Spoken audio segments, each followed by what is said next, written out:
नमस्कार, मैं हूं प्रखर श्रीवास्तव और हमारे खास और नए कार्यक्रम पूरा सच में आपका स्वागत है। खबरों की दुनिया में पूरा सच बहुत जरूरी होता है, क्योंकि झूठ से भी खतरनाक होता है अधूरा सच, और उसी तरह खतरनाक होती है अधूरी खबर। इसलिए हर खबर का पूरा सच हम आपको बताएंगे, वो भी तथ्यों, तर्कों और सबूतों के साथ। तो आइए बिना देर किए देखते हैं पूरा सच।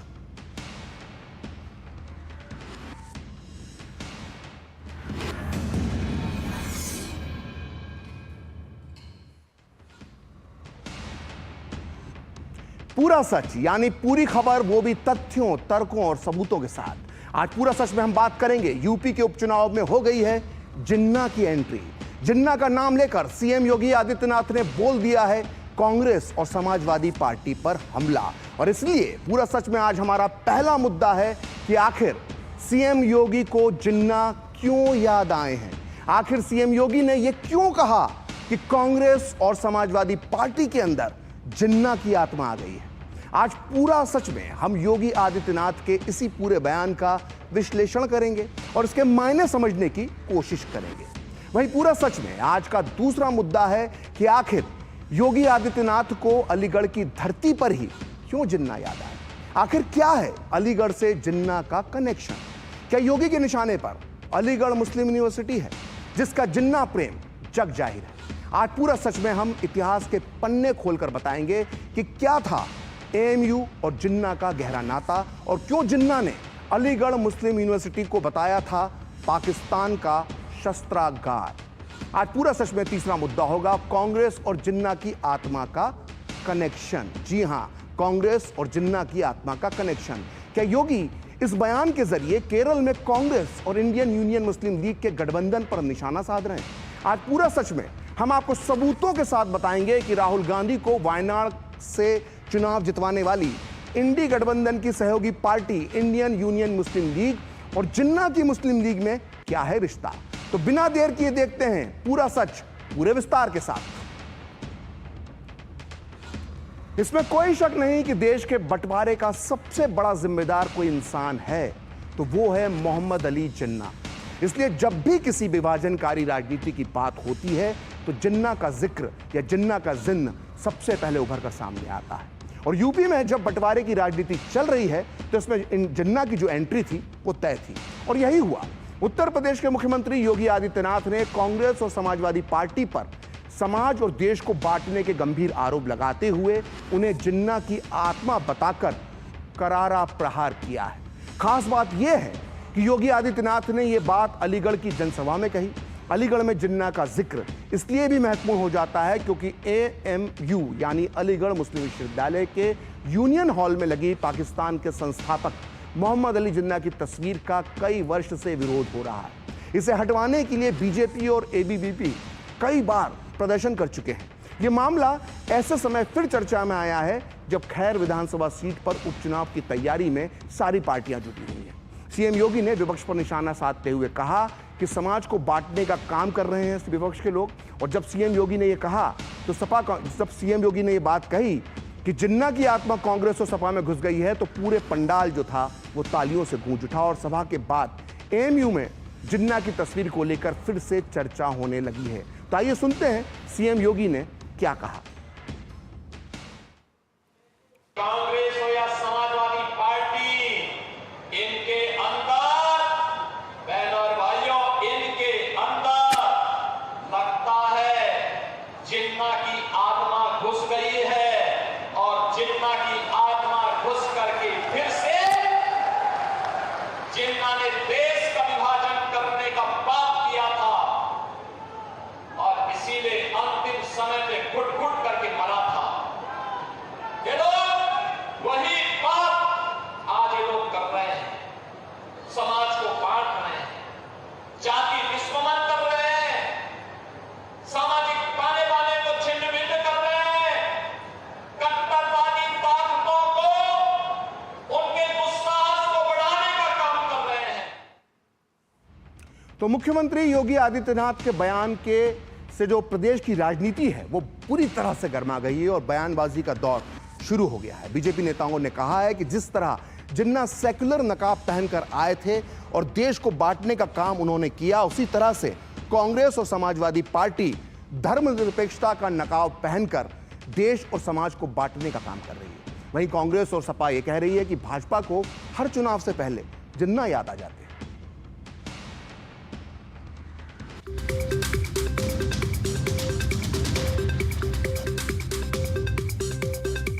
जिन्ना की आत्मा यही थी कि उन्होंने इस देश के बंटवारे का काम किया। जिन्ना पहले खुद को सेकुलर नकाब ओढ़कर आए और बाद में इस देश को बंटवारे का कुकर्म किया। उसी तरह से कांग्रेस और समाजवादी पार्टी नकाब तो सेकुलर पहनती है, लेकिन हरकतें देश को बांटने वाली हैं। आदरणीय योगी आदित्यनाथ जो कह रहे हैं वो सत्य है और इनको बांटने की राजनीति से बचना चाहिए। जिन्ना ने इस देश को बांटा तो 10 लाख से अधिक लोगों का नरसंहार हुआ। अब ये लोग भी जो है इस देश में नरसंहार का कुचक्र न रचें। मजहबी कट्टरपन के आधार पर मोहम्मद अली जिन्ना ने इस देश का विभाजन कराया, इस देश को विभाजन के लिए मजबूर किया।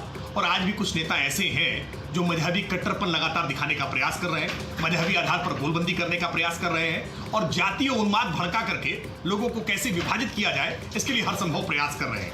ऐसे लोगों को जिन्ना अपने आदर्श लगते हैं और उनके लिए भाषणों में नाम भी लिया करते हैं। जिन्ना की आत्मा आज भी देश के अंदर मौजूद है। किसने क्या कहा इस पर मैं नहीं जानता, लेकिन भारतीय जनता पार्टी और उसके सहयोगी संगठन में नाथूराम गोडसे की आत्मा समाई हुई है। जैसे उस सोच ने गांधी को मारा था, राष्ट्रपिता को मारा था, उनकी हत्या की थी, आज ये समाज के तमाम राष्ट्रभक्तों का, तमाम देश को एक और अखंड रखने वाली ताकतों को निर्ममतापूर्वक अपने विचारों से हत्या कर रहे हैं, हिंसा करा रहे हैं। भारतीय जनता पार्टी और जिन्ना प्रेम आज नया नहीं है। लगातार चुनाव में जिन्ना का चिन्ह निकलकर सामने आता रहता है और भारतीय जनता पार्टी के नेता तो जिन्ना के मजार पर भी जाते हैं। भारतीय जनता पार्टी खुद सांप्रदायिक है। वो एक जात से दूसरे जात के पर नफरत पैदा करती है, एक देश को, एक गांव को दूसरे गांव से तोड़ने का काम करती है। इसलिए भारतीय जनता पार्टी स्वयं सांप्रदायिक पार्टी है।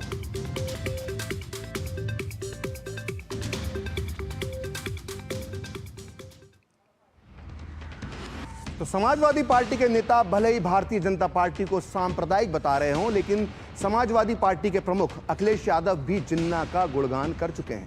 31 अक्टूबर 2021 को हरदोई की जनसभा में अखिलेश यादव ने जिन्ना की तुलना लौह पुरुष सरदार पटेल से कर दी थी। अखिलेश यादव ने कहा था कि सरदार वल्लभ भाई पटेल, महात्मा गांधी, जवाहरलाल नेहरू और मोहम्मद अली जिन्ना ने ही एक ही संस्थान से पढ़ाई की, बैरिस्टर बने और उन्होंने मिलकर आजादी दिलवाई। सरदार पटेल जी,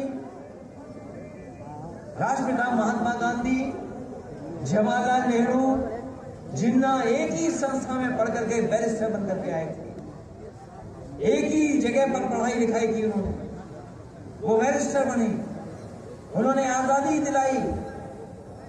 उन्हें किसी भी तरीके से किसी का भी संघर्ष करना पड़ा होगा तो वो पीछे नहीं हटे। तो अखिलेश यादव इस तरह से जिन्ना की तारीफ कर चुके हैं और इसलिए सीएम योगी ने मौका देखकर जिन्ना वाला तीर चला दिया। लेकिन राजनीति में बयान के साथ साथ उस जगह का भी खास महत्व होता है जहां कोई बयान दिया जाता है। अब आप ध्यान दीजिए, सीएम योगी ने यह बयान अलीगढ़ में दिया है और इसी शहर में मौजूद है अलीगढ़ मुस्लिम यूनिवर्सिटी यानी AMU। आपको याद होगा कि साल 2018 में AMU में जिन्ना की तस्वीर को लेकर जमकर हंगामा हुआ था।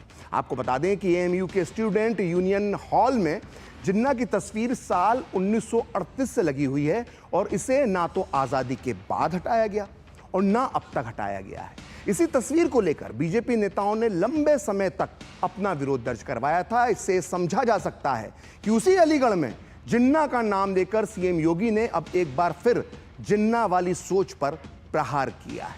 आइए अब हम आपको बताते हैं पूरा सच कि आखिर अलीगढ़ मुस्लिम यूनिवर्सिटी और जिन्ना और पाकिस्तान के बीच क्या नाता है। आखिर क्यों यहां पाकिस्तान के जनक मोहम्मद अली जिन्ना की तस्वीर पूरी शान से लगी है। दरअसल पाकिस्तान के निर्माण में अलीगढ़ मुस्लिम यूनिवर्सिटी की एक बहुत बड़ी भूमिका थी। 1940 में जब पाकिस्तान की मांग पहली बार उठी, उसी के बाद से एएमयू में पाकिस्तान के समर्थन में आवाजें उठना शुरू हो गई थी। 1945-46 तक आते आते अलीगढ़ मुस्लिम यूनिवर्सिटी के ज़्यादातर छात्रों पर पाकिस्तान का रंग चढ़ गया था। यहाँ तक कि ये छात्र मुस्लिम लीग के लिए प्रचार भी करते थे। यही वजह है कि मोहम्मद अली जिन्ना ने, बहुत ध्यान से सुनिएगा, यही वजह है कि मोहम्मद अली जिन्ना ने अलीगढ़ मुस्लिम यूनिवर्सिटी को पाकिस्तान का शस्त्रागार कहा था। एएमयू का जिन्ना और पाकिस्तान से क्या रिश्ता है, ये जानने के लिए आपको ब्रिटेन की मशहूर इतिहासकार यास्मीन खान की बेस्ट सेलर पुस्तक the great partition, the making of India and Pakistan पढ़ना चाहिए। ऑक्सफोर्ड यूनिवर्सिटी में इतिहास की एसोसिएट प्रोफेसर यास्मीन खान अपनी इस पुस्तक के पेज नंबर 39 से लेकर 41 तक जो लिखती हैं, उसे आप ध्यान से सुनिए। वो लिखती हैं कि दूसरे विश्व युद्ध से ही मुस्लिम लीग और पाकिस्तान के ज़बरदस्त समर्थक के रूप में अलीगढ़ मुस्लिम यूनिवर्सिटी की पहचान होती थी और यही इसकी खूबी थी। जिन्ना ने एएमयू को पाकिस्तान का शस्त्रागार कहा था और इसके छात्र पाकिस्तान समर्थक विचार को धार देते थे। बाद में इन छात्रों ने पाकिस्तान बनाने का श्रेय भी लिया। 1946 में जब जिन्ना और लियाकत अली खान अलीगढ़ आए तो उनका अभूतपूर्व स्वागत किया गया।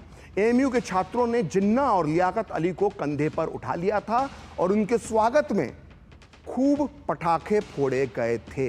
तो देखा आपने यास्मीन खान ने क्या लिखा है कि जिन्ना के आने पर एएमयू में किस तरह से पटाखे छोड़े जाते थे।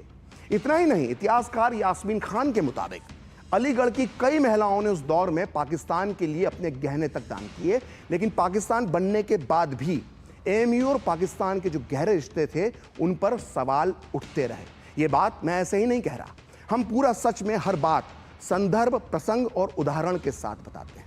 तो बात अक्टूबर 1947 की है, यानी आज़ादी के ठीक 2 महीने बाद अलीगढ़ मुस्लिम यूनिवर्सिटी में बाकायदा पाकिस्तान सेना की तरफ से एक भर्ती कैंप लगाया गया था और इसके पोस्टर पूरे एएमयू में चिपकाए गए थे। और यह सब हो रहा था एएमयू के तत्कालीन वाइस चांसलर की देखरेख में। एएमयू में हो रही इस देश विरोधी घटना पर देश के गृह मंत्री सरदार पटेल की भी नजर थी। उन्होंने इस बारे में यूपी के तत्कालीन मुखिया यानी उस वक्त के मुख्यमंत्री गोविंद वल्लभ पंत को आगाह किया था। इसके जवाब में जीबी पंत ने 21 अक्टूबर 1947 को सरदार पटेल को एक पत्र लिखा। यह पत्र प्रकाशित हुआ है सरदार पटेल मुसलमान और शरणार्थी नाम की पुस्तक में। इस पुस्तक के पेज नंबर 90 के मुताबिक पंत ने जो पटेल को लिखा था उसे आपको बहुत ध्यान से सुनना चाहिए। पंत ने इस पत्र में सरदार पटेल के लिए लिखा कि मुझे 17 अक्टूबर को आपका पत्र मिला जिसमें आपने अलीगढ़ मुस्लिम यूनिवर्सिटी से पाकिस्तान फौज में अधिकारियों की भर्ती के बारे में लिखा था। बहरहाल कुछ समय पहले ही मेरा ध्यान भी इस ओर गया था। पाकिस्तान फौज में भर्ती के लिए एएमयू के वाइस चांसलर को पाकिस्तानी सेना के मुख्यालय ने एक पत्र भेजा था। इस पत्र पर एक्शन लेने के लिए वाइस चांसलर ने एएमयू के कैप्टन एसएम अली को जिम्मेदारी सौंपी थी, जिसके बाद कैप्टन अली ने एएमयू के छात्रों को बुलाया और पाकिस्तानी सेना के लिए आवेदन देने के लिए कहा। छात्रों के लिखित आवेदन प्राप्त कर लिए गए हैं और पाकिस्तानी फौज के लिए चुने जाने वाले छात्रों की लिस्ट भी तैयार कर ली गई है। इन दस्तावेजों की प्रामाणिकता पर सवाल नहीं उठाए जा सकते हैं। बहरहाल मैंने कलेक्टर को एएमयू पर एक्शन लेने के लिए बोल दिया है। साथ ही मैंने अलीगढ़ मुस्लिम विश्वविद्यालय यानी एमयू को चेतावनी भी दी है। तो सोचिए कितना गंभीर मामला था ये। जब पाकिस्तान की सेना अलीगढ़ मुस्लिम विश्वविद्यालय में भर्ती कैंप लगा रही थी, तब ठीक उसी वक्त उसने कश्मीर पर भी आक्रमण किया था। एएमयू के इस कारनामे पर गोविंद वल्लभ पंत 21 अक्टूबर 1947 को सरदार पटेल को पत्र लिखते हैं और ठीक अगले दिन, बहुत ध्यान दीजिएगा, इसके ठीक अगले दिन यानी 22 अक्टूबर 1947 को पाकिस्तान की सेना कश्मीर पर आक्रमण कर देती है। सोचिए आज़ादी के बाद अलीगढ़ में कितनी बड़ी साजिश रची जा रही थी। अलीगढ़ मुस्लिम यूनिवर्सिटी और मुस्लिम लीग के घनिष्ठ रिश्तों की जड़ कितनी गहरी थी, ये समझने के लिए पूरा सच में हम आपके सामने एक ऐसे व्यक्ति के विचार लेकर आ रहे हैं जिनकी धर्मनिरपेक्षता पर कोई सवाल नहीं उठा सकता। मैं बात कर रहा हूं देश के पहले प्रधानमंत्री पंडित जवाहरलाल नेहरू की। नेहरू अलीगढ़ मुस्लिम यूनिवर्सिटी की विचारधारा पर क्या विचार रखते थे, ये जानना हम सबके लिए बहुत ज़रूरी है। और इस नेहरू के ये विचार हमें मिलते हैं उनकी लिखी मशहूर पुस्तक डिस्कवरी ऑफ इंडिया में। खुद जवाहरलाल नेहरू ने डिस्कवरी ऑफ इंडिया के पेज नंबर 403 पर अलीगढ़ मुस्लिम यूनिवर्सिटी के बारे में लिखा है कि अलीगढ़ मुस्लिम यूनिवर्सिटी की परंपरा राजनीतिक और सामाजिक दोनों ही नजर में दकियानूसी यानी कंजर्वेटिव थी। एक के बाद एक अंग्रेज प्रिंसिपलों के अंदर रहकर यहां अलगाववाद और देश के खिलाफ रुझान पैदा हो गया। यहां के विद्यार्थियों के सामने सरकारी नौकरियां पाने का खास मकसद रखा गया। ऐसे में यहां देशभक्ति और बगावत यानी अंग्रेजों के खिलाफ बगावत की कोई गुंजाइश नहीं थी। अलीगढ़ मुस्लिम विश्वविद्यालय ने कभी कभी खुलेआम और ज्यादातर पर्दे के पीछे से हर मुस्लिम आंदोलन पर असर डाला है। और मुस्लिम लीग का जन्म, देखिए बहुत ध्यान से सुनिए, पंडित जवाहरलाल नेहरू कह रहे हैं कि और इसीलिए मुस्लिम लीग का जन्म इन्हीं कोशिशों का नतीजा था। यानी पंडित जवाहरलाल नेहरू का कहना है कि जो अलीगढ़ में जो विचारधारा थी उसी की वजह से मुस्लिम लीग का जन्म होता है। तो सुना आपने, धर्मनिरपेक्ष नेहरू ने भी अलीगढ़ मुस्लिम यूनिवर्सिटी की सोच को दकियानूसी, अलगाववादी और देशभक्ति से दूर बताया था। तो ये तो कहानी है अलीगढ़ की। फिलहाल हम लेते हैं एक छोटा सा ब्रेक और ब्रेक के बाद हम आपको बताएंगे कि इंडियन यूनियन मुस्लिम लीग का जिन्ना की मुस्लिम लीग से क्या है कनेक्शन। देखते रहिए पूरा सच। भारत में सालाना हजारों लोग हाथी पांव नाम की बीमारी की चपेट में आकर जीवन भर के लिए अपाहिज हो जाते हैं। हाथी पांव एक मच्छर के काटने से फैलता है। हाथी पांव का कोई इलाज नहीं है। साल में सिर्फ एक बार सरकार द्वारा दी हुई मुफ्त दवाएं खाएं और इस बीमारी से अपने आप को और अपने परिवार को बचाएं। 10 अगस्त को हाथी पांव से बचाव की दवा अवश्य खाएं। अपने आप को और अपने परिवार को इस दर्दनाक बीमारी से बचाएं। भारत सरकार द्वारा जनहित में जारी। बात जब पीढ़ियों के लिए बनने वाले घर की हो तो जिम्मेदारी बड़ी हो जाती है। गैलेंट समझता है ये जिम्मेदारी। अब डबल एम रिब्स के साथ गैलेंट एडवांस TMT रीबार, निर्माण का रियल हीरो। शादी का किचन महके जहां, गोल्डी किचन किंग मसाले हो वहां। गोल्डी लाए हैं फ्रेश लॉक टेक्नोलॉजी जो रखे मसालों को हर समय फ्रेश। तो ब्रेक के बाद पूरा सच में आपका एक बार फिर स्वागत है। हम आपको बता चुके हैं कि आखिर अलीगढ़ की मुस्लिम यूनिवर्सिटी का जिन्ना और पाकिस्तान से क्या था कनेक्शन, क्या था नाता, और अलीगढ़ मुस्लिम यूनिवर्सिटी और मुस्लिम लीग के घनिष्ठ रिश्तों की जड़ें कितनी गहरी रही हैं। अब हम आपको बता चुके हैं। पूरी जानकारी हमने आपको अलीगढ़ के बारे में दे दी। लेकिन कल योगी आदित्यनाथ ने जो बात कही है उसमें उन्होंने कांग्रेस का भी नाम लिया। उन्होंने कहा कि सपा के साथ साथ कांग्रेस के अंदर भी जो है वो जिन्ना की आत्मा आ गई है। आखिर उन्होंने ये क्यों कहा, अब इसका हम विश्लेषण करते हैं। दरअसल केरल की इंडियन यूनियन मुस्लिम लीग, जिसने देश के 2 टुकड़े करने वाली जिन्ना की मुस्लिम लीग में एक जैसा क्या है, शायद कहीं ना कहीं ये इशारा योगी का यही कहने का था। क्योंकि कहीं ना कहीं सबको भान है इस बात का, देश में धीरे धीरे लोगों को पता लगने लगा है कि अलीगढ़ में जो उन्होंने कल योगी ने कहा उसका मतलब ये है कि कांग्रेस और मुस्लिम लीग के जो संबंध हैं, जो इंडियन यूनियन मुस्लिम लीग के साथ जो चुनाव लड़ती है, वायनाड से जो चुनाव राहुल गांधी जीते हैं वो इंडियन यूनियन मुस्लिम लीग की मदद से जीते हैं। और बड़ा घनिष्ठ संबंध है इंडियन यूनियन मुस्लिम लीग और कांग्रेस का। लेकिन बार बार ये कहा जाता है कि ये वो इंडियन यूनियन मुस्लिम लीग नहीं है, ये दूसरी इंडियन यूनियन मुस्लिम लीग है। जिन्ना की जो मुस्लिम लीग थी वो अलग थी। कांग्रेस के नेता राहुल गांधी भी मुस्लिम लीग को धर्मनिरपेक्ष पार्टी बता चुके हैं। राहुल गांधी ने जून 2023 में अमेरिका में वॉशिंगटन DC में नेशनल प्रेस क्लब में एक सवाल के जवाब में ये बात कही थी। आइए पहले आपको सुनाते हैं कि राहुल गांधी ने तब इस इंडियन यूनियन मुस्लिम के बारे में क्या कहा था। You talked about secularism and democracy while opposing the Hindu party BJP. However, Congress in Kerala has been in alliance with the Muslim party, Muslim League in Kerala, the state from which you were MP for more than, the state you are the MP for more than 70 years. Muslim League is a completely secular party. Right. There's nothing non-secular about the Muslim League. Questions are a little disjointed. Sorry about that. I think the person hasn't studied the Muslim League. तो देखा आपने, राहुल गांधी कह रहे हैं कि Indian union मुस्लिम league जो है वो सांप्रदायिक पार्टी नहीं है, वो धर्मनिरपेक्ष पार्टी है। राहुल गांधी और उनके साथी तो ये तक कहते रहे कि इंडियन यूनियन मुस्लिम लीग और जिन्ना की मुस्लिम लीग में कोई संबंध नहीं है। ये इंडियन यूनियन मुस्लिम लीग, जिसका हम जो इतिहास आपको आगे बताएंगे, लेकिन उसका अगर हम वर्तमान की बात करें तो हमने कई मौक़ों पर देखा है, कई मौक़ों पर हमने देखा है कि किस तरह से इंडियन यूनियन मुस्लिम लीग का चेहरा सामने आता है। अभी हाल में जब फिलिस्तीन और इजराइल के बीच जो युद्ध चल रहा है, हमास और इजराइल के बीच जो युद्ध चल रहा है, उसमें क्या रुख रहा है इंडियन यूनियन मुस्लिम लीग का, कैसे हमास के आतंकवादियों की तुलना हमारे देश के महान क्रांतिकारियों से करी इंडियन यूनियन मुस्लिम लीग के नेताओं ने। इतना ही नहीं, कैसे जब हमास के जो आतंकवादी थे उनके भाषण केरल में इंडियन यूनियन मुस्लिम लीग के मंच से सुनाए गए। आए दिन इंडियन यूनियन मुस्लिम लीग पर हिंदू विरोधी नारे लगाने के लिए कई बार आरोप लगते रहे और ऐसी पार्टी को राहुल गांधी धर्मनिरपेक्ष बताते हैं। राहुल गांधी को सारी बुराइयां जो हैं वो बीजेपी, आरएसएस और अन्य हिंदूवादी संगठनों में दिखती है, लेकिन केरल के अंदर शायद उनकी मजबूरी है कि वो इंडियन यूनियन मुस्लिम लीग को धर्मनिरपेक्ष बनाए, क्योंकि वायनाड से अगर चुनाव जीतना है तो इंडियन यूनियन मुस्लिम लीग की उन्हें बहुत ज़रूरत है। हालांकि वो वायनाड से इस्तीफा दे चुके हैं, लेकिन उनकी बहन प्रियंका गांधी के बारे में एक खबर है कि जो सीट खाली हुई है वायनाड की, वहाँ जब उपचुनाव होगा तो प्रियंका गांधी वाड्रा वहाँ से चुनाव लड़ेंगी। इसलिए एक बार फिर राहुल गांधी को इंडियन यूनियन मुस्लिम लीग के सहारे की ज़रूरत पड़ेगी। तो राहुल गांधी ने अमेरिका में कहा था कि केरल की मुस्लिम लीग, इंडियन यूनियन मुस्लिम लीग सांप्रदायिक पार्टी नहीं है। वहीं यूपी के सीएम योगी बोल रहे हैं कि समाजवादी पार्टी और कांग्रेस की आत्मा में जिंदा बसते हैं। जाहिर तौर पर योगी का इशारा इंडियन यूनियन मुस्लिम लीग की भी तरफ था, जो सपा और कांग्रेस के साथ इंडी गठबंधन का हिस्सा है। आइए पूरा सच जानते हैं कि केरल की इंडियन यूनियन मुस्लिम लीग और देश के दो टुकड़े करने वाली जिन्ना की मुस्लिम लीग में कोई समानता है या नहीं।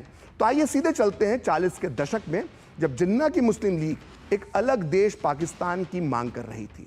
उस समय दक्षिण भारत में जिन्ना की मुस्लिम लीग अपने पांव फैला चुकी थी, जहां मुस्लिम लीग के दो बड़े नेता हुआ करते थे। इनमें सबसे बड़े नेता जो थे उनका नाम था मोहम्मद इस्माइल और दूसरे थे बी पोकर साहिब बहादुर। मोहम्मद इस्माइल को जहां दक्षिण भारत का जिन्ना कहा जाता था, वहीं पोकर बहादुर को जिन्ना का आंख कान नाक माना जाता था। ये देखिए तस्वीर, आप देखिए दोनों की, जो इस तरफ दिखाई दे रहे हैं आपको वो हैं बी पोकर साहब बहादुर, और जो दाढ़ी में दिखाई दे रहे हैं वो हैं इस्माइल खान। और ये दोनों जिन्ना के खास चेले थे, और इस्माइल खान साहब को तो दक्षिण भारत का जिन्ना भी बोला जा रहा था। अब आप सोच रहे होंगे कि मैं जिन्ना के इन दोनों चेलों की बात क्यों कर रहा हूं। दरअसल इन दोनों ने ही मिलकर भारत की आज़ादी के बाद, या यूं कहें कि भारत के बंटवारे के बाद 1948 में ऑल इंडियन यूनियन मुस्लिम लीग की स्थापना की थी। यानी जिन्ना की मुस्लिम लीग का नाम बदलकर इंडियन यूनियन मुस्लिम लीग रख लिया गया। यानी जिन्ना की पार्टी का नाम था मुस्लिम लीग, उसके आगे लगा दिया गया इंडियन यूनियन मुस्लिम लीग, और इस तरह से ये पार्टी सो कॉल्ड तरीके से, तथाकथित तरीके से धर्मनिरपेक्ष हो गई, जैसा कि राहुल कहते हैं। और इसके बाद ये जो है इंडियन यूनियन मुस्लिम लीग, यही राहुल गांधी के लिए एक नैया की तरह काम करती है, और मुस्लिम लीग के समर्थन से, जैसा कि मैंने आपको पहले बताया था कि वो वायनाड लोकसभा सीट से पहले 2019 और इसी साल 2024 में चुनाव जीत चुके हैं। तो आइए अब और आगे बढ़ते हैं, क्योंकि इतिहास का पूरा सच यहीं समाप्त नहीं होता है। आपको कांग्रेस की सहयोगी पार्टी ऑल इंडिया यूनियन मुस्लिम लीग के संस्थापक मोहम्मद इस्माइल का एक और सच बताना बहुत जरूरी है। दरअसल जून 1947 में जब देश के बंटवारे पर मोहर लग गई थी, तो दक्षिण भारत के जिन्ना कहे जाने वाले मोहम्मद इस्माइल ने एक नया दांव चला। उन्होंने दक्षिण भारत के केरल में एक अलग मुस्लिम देश की मांग की थी, और इस देश का नाम उन्होंने प्रस्तावित किया था मोपलिस्तान। मोहम्मद इस्माइल की यह मांग प्रकाशित हुई थी मुस्लिम लीग के मुखपत्र डॉन में, और वो तारीख थी 18 जून 1947। अब डॉन में छपी इस खबर को आप बहुत ध्यान से पढ़िए। इसमें मोहम्मद इस्माइल के हवाले से जो लिखा गया है वो बहुत महत्वपूर्ण है। डॉन में उस दिन खबर छपी थी कि मद्रास प्रोविंस के मुस्लिम लीग के अध्यक्ष मोहम्मद इस्माइल ने एक अलग मुस्लिम देश मोपलिस्तान बनाने की मांग की है। उनका कहना है कि मोपला मुस्लिमों की नस्ल हिंदुओं से अलग है और वे अरबों के वंशज हैं। मोपला मुस्लिमों का धर्म ही नहीं बल्कि उनकी संस्कृति और उनका रहन सहन इस इलाके के बाकी हिंदुओं से अलग है। मालाबार यानी केरल का मालाबार की कुल जनसंख्या 15 लाख है, जिसमें से 9 लाख मोपला मुसलमान हैं। यह इलाका यूरोप के अल्बानिया से भी बड़ा है, लिहाजा इसे एक अलग देश बनाया जाए। तो सोचिए, भारत का जब बंटवारा तय हो गया था तब मोहम्मद इस्माइल खान मोहम्मद इस्माइल खान वो हैं जिन्होंने इंडियन यूनियन मुस्लिम लीग की स्थापना की, जिसे आज राहुल गांधी धर्मनिरपेक्ष बताते हैं। उसका संस्थापक ये कह रहा था कि केरल के अंदर मुसलमानों के लिए एक मोपलिस्तान नाम से एक अलग देश बनाना चाहिए, यानी पाकिस्तान में भारत में कई पाकिस्तान बनाने की तैयारी हो रही थी। अगर आपको लगता है कि तन मन धन से पाकिस्तान बनाने में योगदान देने वाले मोहम्मद इस्माइल खान और बी पोकर साहब बहादुर जैसे जो जिन्ना के चेले थे वो पाकिस्तान चले गए होंगे, तो आप गलत हैं। ये दोनों भारत में ही रहे और इन्होंने 10 मार्च 1948 को भारत में इंडियन यूनियन मुस्लिम लीग का गठन किया और उसके बाद आज़ाद भारत में पोकर बहादुर साहिब 2 बार सांसद चुने गए। वहीं मोहम्मद इस्माइल खान 1 बार राज्यसभा सदस्य और 3 बार लोकसभा का चुनाव जीते। केरल की मुस्लिम लीग आज भले ही खुद को जिन्ना की मुस्लिम लीग से अलग बताती हो, लेकिन जिन्ना की तरह ही उसका भी इतिहास मौका परस्ती का रहा है। वो कभी कांग्रेस तो कभी कम्युनिस्ट पार्टी का दामन थामती रही है।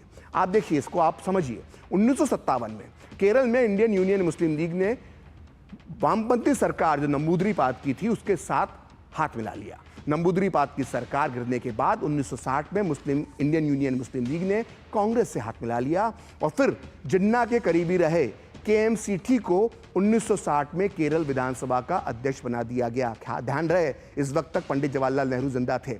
उसके बाद 1977 में केरल विधानसभा चुनाव में मुस्लिम लीग और कांग्रेस गठबंधन को जीत मिली। 1979 में कांग्रेस के समर्थन से मुस्लिम लीग के नेता CH मोहम्मद कोया केरल के मुख्यमंत्री बने। अब हम आपको यह भी बता देते हैं कि इन मोहम्मद कोया साहब का इतिहास क्या था। बड़ा ज़बरदस्त इतिहास है इनका भी। मोहम्मद कोया ने 1945 में कालीकट में मुस्लिम लीग के नेता और पाकिस्तान के पहले प्रधानमंत्री लियाकत अली खान का ज़बरदस्त स्वागत किया था। मोहम्मद कोया 1947 में मुस्लिम लीग की मलयाली मुखपत्र चंद्रिका में भी बड़े पद पर काम करते थे।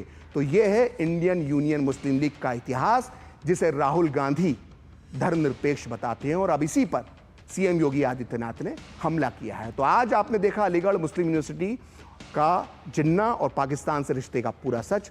सोमवार को फिर होगी आपसे मुलाकात अपने इस विशेष कार्यक्रम पूरा सच में किसी और सियासी मुद्दे की पड़ताल के साथ। तो मुझे और मेरी टीम को दीजिए अनुमति। नमस्कार।